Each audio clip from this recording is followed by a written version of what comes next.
आणि तो माणसा स्पीड किती ना आमका लेफ्ट वचून जाय जप करू लेफ्ट येतो तो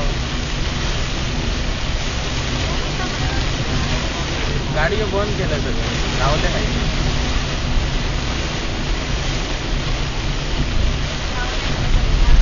रणपळचा गाडी असतो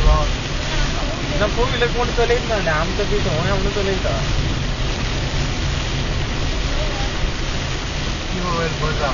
एक गाडी ना बघ वाटली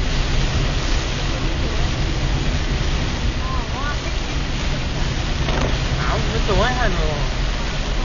चलय ना गाडी